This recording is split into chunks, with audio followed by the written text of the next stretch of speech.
Get your shoes on. Get your shoes on. Have you gotten your shoes on?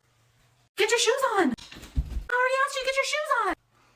How many times do I have to tell you to get your shoes on? I am. We're gonna be late because you can't put your shoes on. Am. If that is familiar to you, you're probably operating from the parenting myth. More reminders makes my child more likely to do the thing. Now, when you hear it that way, you might say, of course I don't believe that telling my child 100 times to put their shoes on makes them 100 times more likely to do it. And yet that myth may still show up in your parenting because somewhere in your body it lives in you. And in fact, all of the clinical research shows that more reminders makes your child less likely to put their shoes on. When you give your kid a ton of reminders and they don't do it and they don't do it and then you're screaming and yelling and then they finally do it, you get reinforced for screaming and yelling, and it can feel like no matter what I do, they only listen if I scream and yell. It's because you taught them that they don't have to listen until you're screaming and yelling. Come with me and let's teach them something different. We're going to teach them to respond to us not by changing them, but by changing our behavior, how we show up. And here's what we're going to do. You're going to give the direction 2 times. Time number 1, time to put our shoes on. You started off good the first time.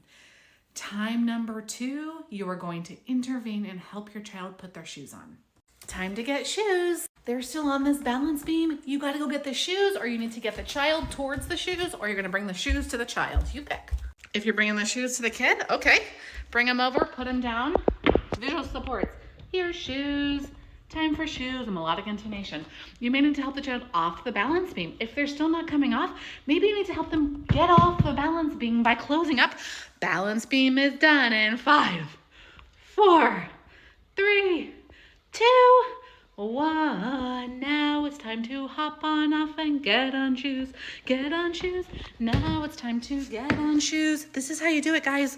It is that broken down. If you instead have decided to get your child over to the shoes, okay, balance beam is done. Here we go. Get them by the shoulders. Walk them to the shoes. Those of you who tell me your child doesn't like to be gotten by the shoulders or had the small of their back moved, you need to bring the shoes to your kid. Do it with confidence. You know this is gonna work. You have got so much confidence, it's gonna be fine.